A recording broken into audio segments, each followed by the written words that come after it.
Hey guys, Big Wheel Dog 82 in the soil, and today we're going to continue our Gardening with Limitations episode 2. And today I'm going to be discussing how to go about getting your amendments and how even those who are physically limited could make your own amendments without a whole lot of labor involved. 3 things that we're going to cover as far as amendments go are worm castings, leaf mold, and your general compost. And even though I know it sounds like it's a little crazy to say, hey, I can get all that done and have it ready for my own garden, even with my issues, the answer was going to surprise you. So why don't you guys follow along and I'll show you what I'm talking about.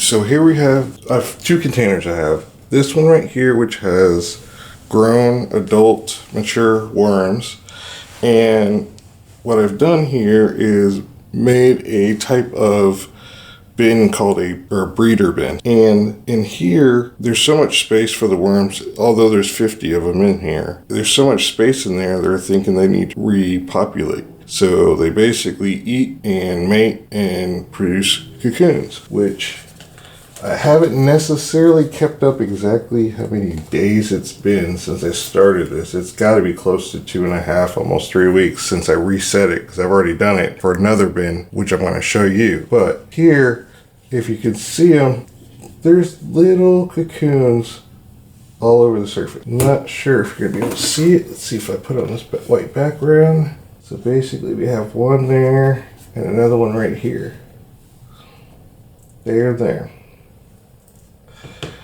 So the next step that I will have to do is sift out all of the cocoons, pull out the breeders, which since this is their second go around, I might leave them for one more cycle before I retire them back into the bin, and then I'll grab 50 more new adults to restart it again. But after I sift this and get all the cocoons out, we're left with this tray. And this tray basically had just some bedding, a little bit of food, and mostly cocoons from the worms from the first cycle of breeding. So now you can start to see we've got baby worms. Not sure if you're going to be able to make it out on screen there at all. We've got baby worms.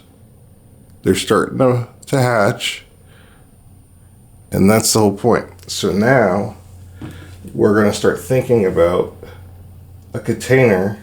Oh, they're still even on here too. So now we're going to start thinking about another container to put them into, but that's going to be my secondary because it's pretty late in the day, and if I have to, as soon as it warms up a little bit more outside, we're going to be taking them out. But yeah, that's what this is about. So I'm going to go downstairs and we're going to start sifting these little cocoons out, and I'll bring you guys along.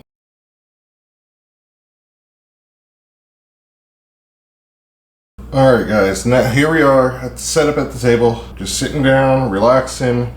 I'm going to have my iPad going here. Most of this I'll probably have to dub over because my dogs have stupid squeaky toys that my wife bought them yesterday. So yeah, I'm probably going to have to end up dubbing over this anyways throughout the process. But we're not going to take too much time here, because once I show you what I'm doing, it's just rinse and repeat.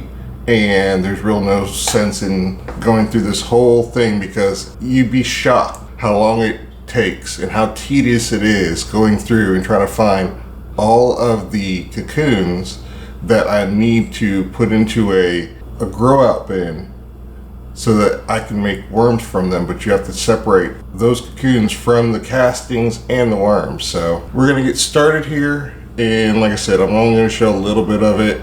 I might fast forward through some of it, but I expect that I'm going to have to do some type of voiceover or explanation as we go. So let's get into it. So this is going to be for taking them out initially, and then I will pull out the cocoons with this tweezer, stick them in this cup, and then once I find all the cocoons, dump them in there. And if we come across worms or whatever, the adults, I will just be tossing them in here. They'll be fine for a little while until I get done. Oh yeah, by the way, adult beverage time too, since like I said, this is very, very tedious work. But the work is worth it when I have my own farmed and raised worms.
Alright everybody, so here we are starting off with our second bin, and I've already got the cocoons that are separated. I've also got the worms that came from cocoons from a while ago that are hatching, and then I've got the adults that I've been using. And I said I was going to return those adults back to the bin.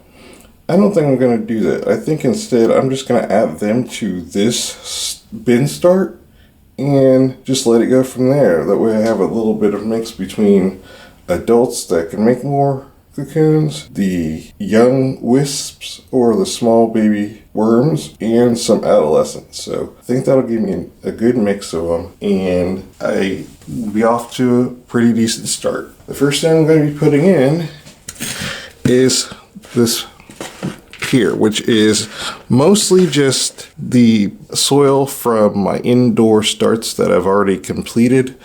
And instead of trying to add amendments back to it, I figure I got to start this bin anyways, so I might as well just use this as my starting bedding. So we're going to go ahead and put this all in there. It's all moistened, not sopping wet, but just a good amount of moisture.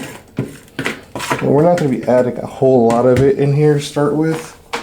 This is just to get us going.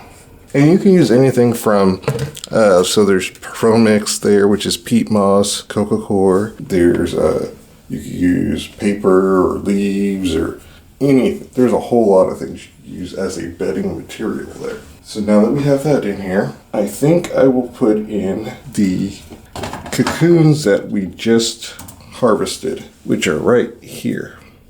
So I'm gonna lay those on top.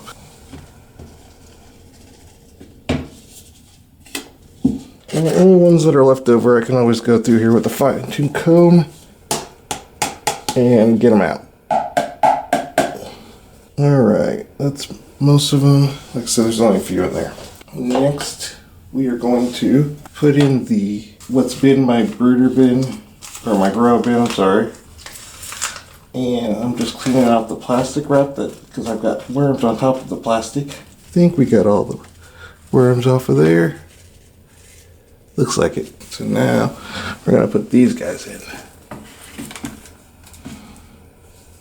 Oh yeah, you can see it. You know what, I'm gonna use my fingers. Look at these guys out. Alright, come on, you guys. You gotta go to your new home. And more likely, I'm probably gonna have some stuck in here, some little guys that didn't make the transfer right here on camera.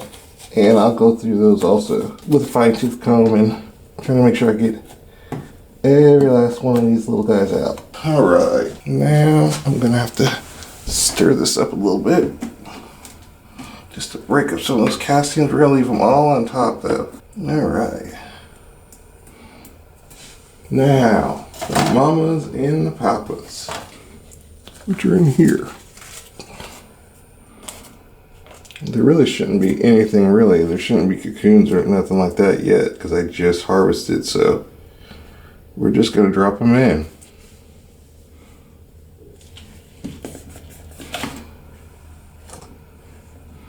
And there they are.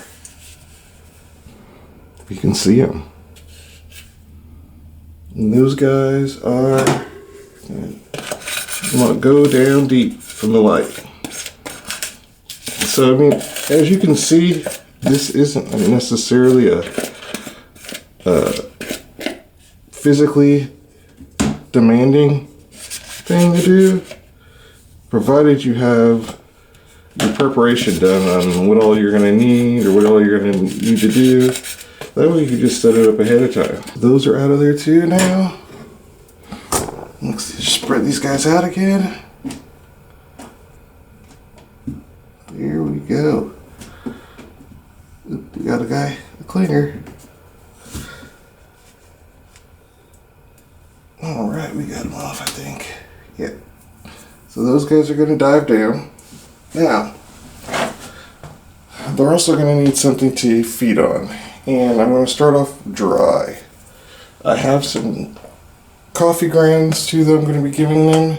But for right now, I've got leaves from all my plants that have been growing indoors.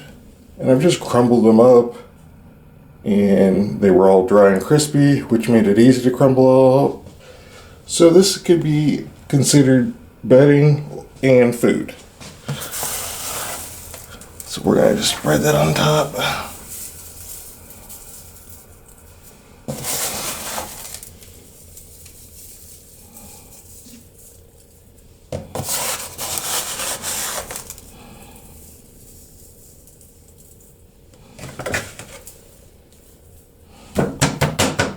And there we go. So for right now, I'm going to leave the lid open because there's light. We want them to go down, and I will probably come back and mist it with a spray bottle and some water just to make sure that the top is moist, and then lay some papers on top just to sort of kind of be a cover for them. So there it is. All right, since this segment has been a little bit on the long side, instead of cramming everything together in one long video, what I'm going to do is I'm going to separate this into two parts. This worm's bin setup ended up being a little bit more in depth and lengthy than I had planned.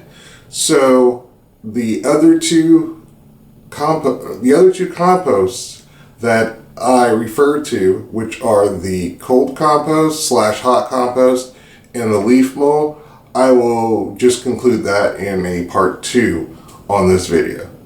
That's all I've got for you guys today, and I hope that you found this informative and helpful. If you have any other questions, just let me know down in the comment section below, and I'll be happy to respond.